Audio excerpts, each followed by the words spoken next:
Olá, eu sou Luana Henrique. Nesse vídeo, nós vamos abordar os 4 pilares fundamentais para uma gestão de carreira artística.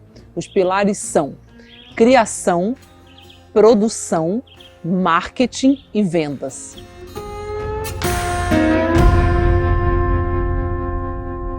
O primeiro pilar é criação. E a criação, ela é do ponto de vista do artista. Tudo começa com o artista. Então é uma relação dele com ele mesmo. Essa autoanálise, lembram do autoconhecimento? Ela é fundamental. O artista entender o que ele quer levar para as pessoas. Que transformação ele quer promover na vida das pessoas. O segundo pilar é produção musical. A produção musical nada mais é do que pegar a criação do artista e empacotar em forma de música. Resolvi chamar uma pessoa que eu confio e gosto muito, o Caixote. Caixote é um produtor musical super experiente. Ele vai do jazz ao sertanejo. Isso é o que eu acho de mais maravilhoso nele, porque ele vai falar de qualquer ritmo, de qualquer gênero, com muita naturalidade e muito profissionalismo. Então eu quero chamar o Caixote, que é uma pessoa super especial, já trabalhou com Zezé de Camargo e Luciano, com originais do samba, com a Fafá de Belém, com grandes músicos de jazz, com orquestras sinfônicas, arranjos para o Zesp, enfim, ele vai de ponta a ponta de uma maneira super legal. Quero chamar o Caixote para falar com vocês sobre identidade musical, a importância de se ter uma identidade musical. Qual é a importância quando um artista vai produzir o seu som, né, que é o pilar de produção musical, qual é a importância dele ter uma identidade musical? A identidade musical é dele. A função do produtor é viabilizar a verdade musical dele. Exatamente, você vê um cantor, hoje em dia muita gente pega um cantor que tem um lado mais romântico, vai falar, não, você tem que cantar desse jeito, você tem que fazer dessa maneira. Não é assim que funciona. Primeiro você tem que ver o que ele gosta, o que é legal nele, criar um som para ele, que ele se identifique com esse som, que é uma coisa muito difícil. Hoje todo mundo quer ser igual, né? Eu quero ser igual fulano, eu quero ser igual. E antigamente era ao contrário, a gente fazia um sound designer, que a gente chamava. Você pega o artista e você cria uma sonoridade para ele, dentro da verdade dele, mas sempre com a verdade do cara. Sempre, sempre. Você não pode vender uma coisa, se você quer ter uma carreira sólida, você não pode começar com mentira. Tem que ser você. Demora mais? Demora, lógico que demora. Às vezes pode ser que você nunca seja o sucesso número 1, mas você sempre vai trabalhar com música, você sempre vai mostrar o seu trabalho, você vai estar sempre no mercado. Tem amigos meus que nunca foi sucesso e vive de música há 40 anos. São artistas que fazem shows e continuam fazendo o trabalho dele. E tem artistas que começaram bem e gostam do que é moda, e os caras estouraram no primeiro disco. Ficaram ricos com isso. A música é uma coisa que ninguém sabe, né, o que vai acontecer. Mas o mais importante é o que vai acontecer de sucesso, mas você mantém sua carreira, você tem a sua verdade, sim. Isso é o principal, né? Criar essa... E como é que você cria essa identidade, assim? Porque não há uma fórmula, né? Esse negócio do sound design é importantíssimo. Primeiro, se você pega, por exemplo, o Zezé, quando começar o Zezé de Camargo, o Raça Negra, vou voltar no Raça Negra, vou botar exemplos bem diferentes. Uhum. Amado Batista, quando você ouve a introdução da música, você sabe que o Amado Batista vai cantar. Quando você escuta a introdução do Raça Negra, você sabe que é o Raça Negra que vai cantar. Quando começa a introdução do Zezé de Camargo, você sabe que é o Zezé de Camargo que vai cantar. Isso é legal, que você já prepara. Essa é a função do produtor musical. Você faz o som dele. Antes de ele entrar cantando, você já sabe que é ele que vai cantar. Você pegar um produtor, essa coisa da velocidade da criação da produção, às vezes não é isso. Você precisa entender o artista como um todo.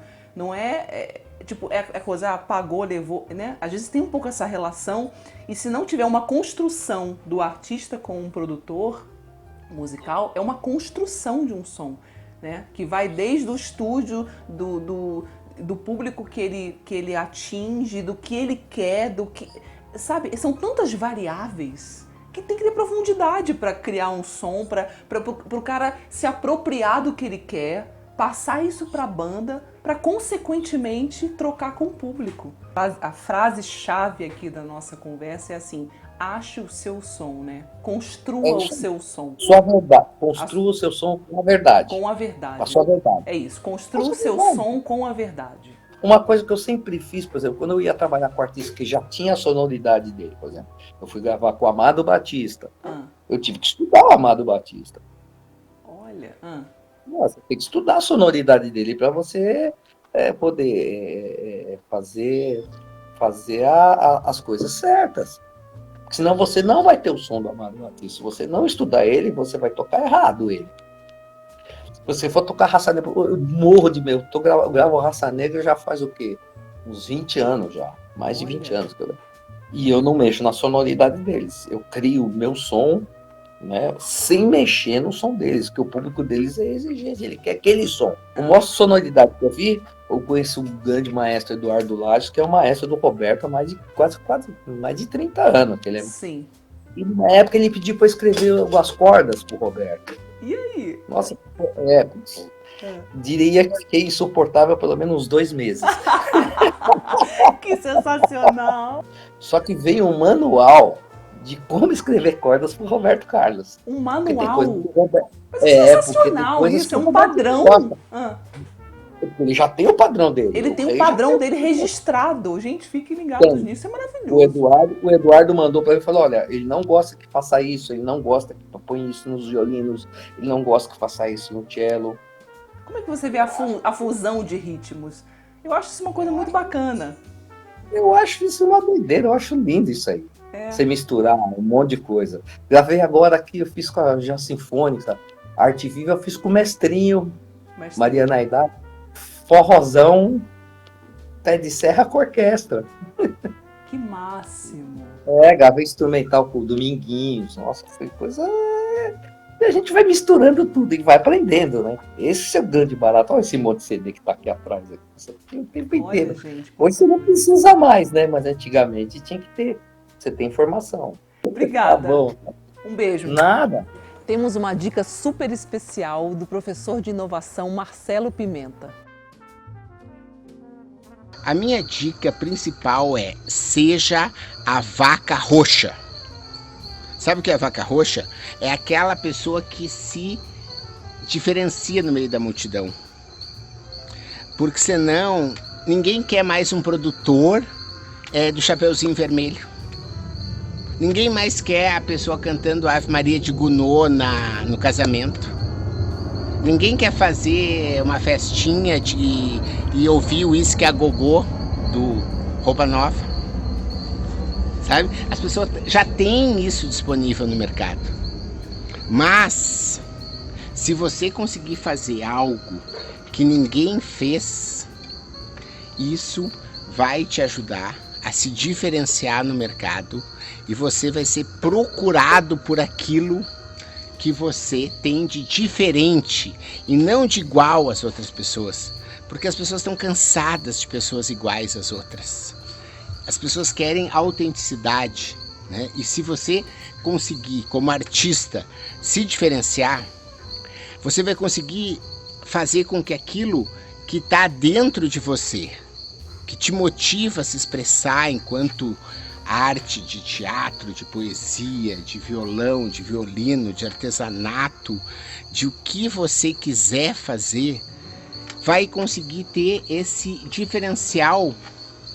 E aquilo que você achava que era às vezes um pouco estranho e que era talvez um defeito, vai ser percebido como uma qualidade por outras pessoas que valorizam aquilo que você tem de diferente. O terceiro tópico é marketing.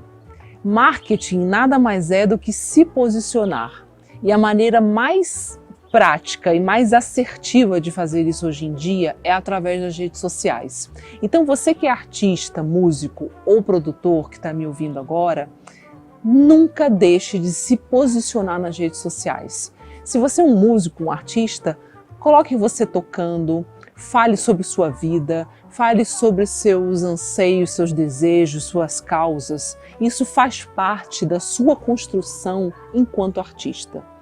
Você que é produtor ou empresário, você deve mostrar também não só o artista que você está trabalhando, mas mostrar qual é a sua função e qual é a transformação que você faz na vida daquele artista. Isso é super importante. É super importante mostrar qual é a função de um produtor e de um empresário na vida de um artista. O quarto pilar é venda. Venda é a ponta do processo. Eu quero ensinar para vocês uma coisa que eu aprendi, que chama-se funil de vendas. O funil de vendas, ele tem algumas etapas. A primeira é atrair. Atrair é você definir quem você quer atrair de fato para o seu negócio. Seja um colaborador, seja um cliente, seja um parceiro. A maneira de você comunicar isso é através das redes sociais. Então, nunca deixe de se comunicar. Esse é um ponto assim super importante. E não só comunicar o que você faz em casa, a sua vida pessoal, não é isso. Tente usar as redes sociais para comunicar o propósito, a finalidade do seu negócio, enquanto artista ou enquanto produtor. Isso vai fazer com que a pessoa do outro lado, ela vá te entender enquanto pessoa, enquanto profissional. Dizem que os opostos se atraem, mas na verdade eu acho que os dispostos é que se atraem, né? Então, se você tiver esse compromisso de comunicar exatamente com o objetivo de atrair parceiros e contratantes ou colaboradores que você queira para o teu trabalho, para o teu negócio, isso é super importante, né? Então, o primeiro ponto é atrair. Como vai atrair? E a maneira mais prática, mais assertiva e com menor valor investido, porque não há investimento para você se comunicar em redes sociais, eu acho que é comunicar exatamente o teu propósito enquanto profissional, né? Então, eu chamo esse primeiro pilar do funil de vendas, que é a base, na verdade, né? Falei ao contrário, a base é o atrair, né? Quem você quer atrair? Esse é o primeiro pilar do funil de vendas. Depois de atrair, você vai para o converter. O que é converter? O converter é criar uma relação de ganha-ganha com quem você está querendo vender um produto ou serviço. Eu percebo que as pessoas elas têm um certo preconceito com o vendedor, com a palavra vendedor, venda e tal. Foi construído na nossa cabeça que o vendedor, ele empurra coisas, ele não está nem aí, ele quer emitir nota, e não é nada disso. Hoje em dia as relações mudaram muito. Então procure saber o que é uma relação de ganha-ganha. Tem várias referências sobre isso. A relação de ganha-ganha é uma relação de parceria, é onde você está construindo algo com a pessoa que você está vendendo, você está resolvendo o problema dela, porque venda é solução de problemas. E se de alguma forma claro que você vai ser retribuído por isso, né? Remunerado, na verdade, por isso, porque é o seu trabalho, mas de alguma forma você vai estar entregando algo que realmente aquela pessoa precisa. Então é uma relação de ganha-ganha. Isso se torna uma relação saudável. Isso é a forma, vou dizer que é uma forma certa de fazer a venda. É a relação ganha-ganha. É como você converte as pessoas que você atraiu em seus clientes. Então esse é o pilar de converter. O terceiro pilar é o fechar. O fechamento, ele depende de insistência, muitas vezes, né? Não só a insistência de querer que a pessoa compre, mas é a insistência de estar presente. O estar presente, criar uma relação de confiança, porque venda é confiança, né? É você confiar que aquela solução que tá sendo dada é a melhor para você no momento. Então, assim, se fazer presente, criar uma relação de confiança com quem você está vendendo. Então, existem muitas maneiras de fazer isso. Ou seja, através de e-mails, de visitas, de estar presente em redes sociais, em WhatsApps. A gente tem vários várias formas de se comunicar hoje. Mas eu digo para vocês que a melhor maneira de se fechar um trabalho é através da relação de confiança e de estar presente. Isso é o mais importante para mim. O último pilar é fidelizar. Eu vou dizer para vocês que fidelizar também é estar junto, também é criar uma relação de confiança.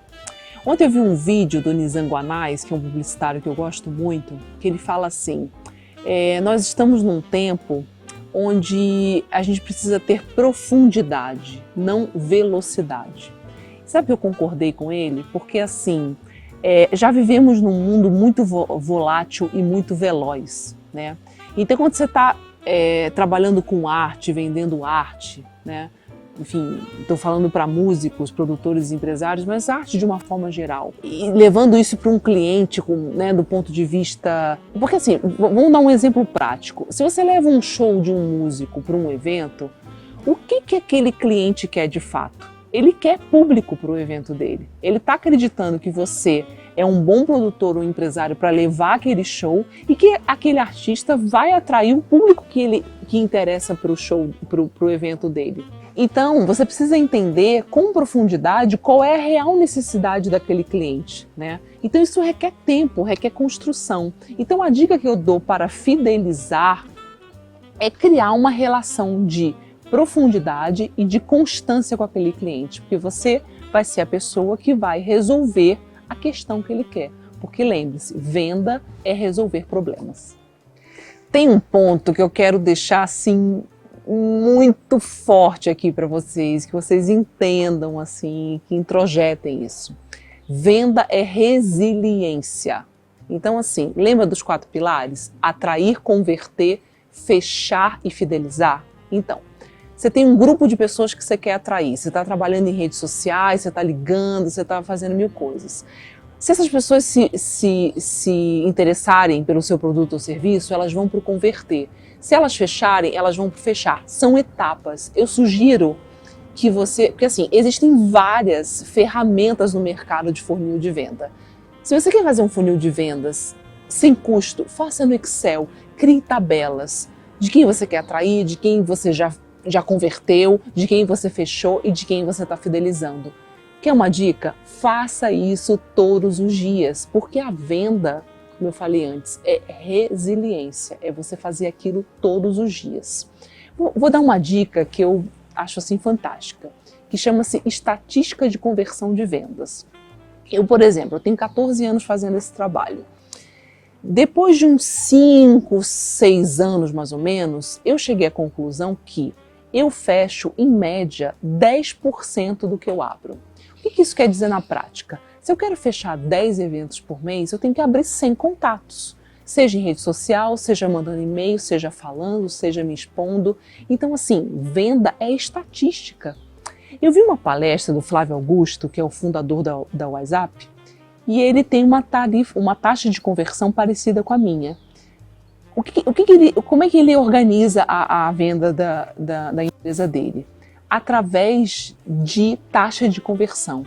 E como é que é a taxa de conversão dele? 30 contatos, 5 marcam visita e 2 fecham. Você vê que é próximo de 10%. Ele diz uma coisa que eu achei bárbara.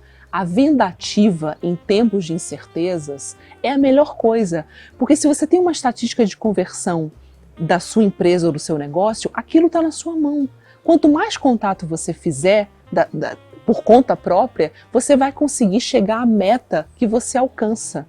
Então, a venda ativa, nesses tempos de incerteza, é a melhor coisa. Você vai conseguir, com o tempo, criar um histórico e ter a sua própria estatística de conversão. Então, não deixe de fazer isso. Seja protagonista do seu negócio. Depois de uma venda bem feita, o importante é entregar bem também. Eu chamei a Panherreira, que é uma produtora super experiente, para falar o quanto é importante, depois de uma venda bem feita, ter também uma produção à altura, para ter uma entrega satisfatória para o cliente. Eu, produtora, sou a principal parceira de quem está vendendo, porque uma boa entrega gera uma revenda, né? A gente é na entrega que você ganha o cliente. Porque se todo o processo é bem feito, se você cria, embala bem e faz uma venda muito bem feita, você tem um comercial ali, ou você mesmo está vendendo porque você acredita naquele produto, a entrega é justamente aquilo tudo que você contou. Você contou antes para ele como seria e você vendeu uma história e agora você tem que entregar aquilo que você prometeu. E essa entrega bem feita é que vai fazer com que você venda novamente aquilo, né? E encontrar pessoas que busquem, que tenham propósitos como o seu, sabe? Quando você busca um parceiro, você precisa buscar parceiros que tenham o mesmo propósito. Porque uma entrega bem feita, ela tá ligada a algo que você acredita. A gente tem uma história de vendedor ser aquela pessoa que te engana. A gente precisa eliminar isso. Um vendedor é muito bom quando ele tem uma entrega boa. Então, justamente, se você tiver coerência na criação, na venda e depois na entrega, você nunca mais vai ter bloqueio com venda, porque você acredita naquele produto, você vendeu algo que você acredita e aquela coerência existiu na hora da entrega. Então, porque a venda não é difícil, a venda só é difícil se você não tiver essa entrega bem feita. Porque aí, realmente, não tem como você ficar tentando vender algo que não existe ou vender algo que é sem qualidade. Você vai lá e eleva, né, o nível daquilo e aí na hora da entrega aquilo cai de qualidade. Aí realmente o vendedor acaba se tornando essa pessoa ruim que se lembra. Agora, se você tiver coerência, meu Deus, a revenda tá feita. A venda tá feita. É importante que você saiba ler as entrelinhas de cada pessoa que você tá trabalhando ou que você tá vendendo. Porque o que eu digo para você numa reunião, e artistas têm esse tato, se a gente tem que aprender a aproveitar o que nós temos de melhor. Artistas têm essa sensibilidade com as pessoas, pelo menos têm sensibilidade com eles mesmos, se eles utilizarem essa sensibilidade com os outros. Que nem tudo que a gente diz tá no que a gente fala, né? Às vezes a gente diz muito com um olhar, a gente diz muito com com gesticular. Então, quando a gente fala de profundidade, a gente está falando dessa profundidade. Avalie o que aquele seu cliente quer, não só no que ele diz, mas no que ele faz, no que ele demonstra. Avalie o que os seus parceiros vão te dar, não só no que eles dizem, mas no que eles demonstram para você. Se você tiver essa coerência na criação, na venda e na execução, e essa coerência no buscar pessoas certas, parceiros certos, as vendas certas, você vai ter uma coisa tão amarradinha que ela acontece quase de forma fluida, né? Quero agradecer você que assistiu o vídeo. Espero de coração que ele tenha contribuído com você de alguma forma. E eu vou te pedir uma coisa, troque comigo, compartilhe, comente, me diga o que você achou. Para mim só faz sentido se tiver uma troca verdadeira, tá bom? Aguardo seu comentário. Obrigada!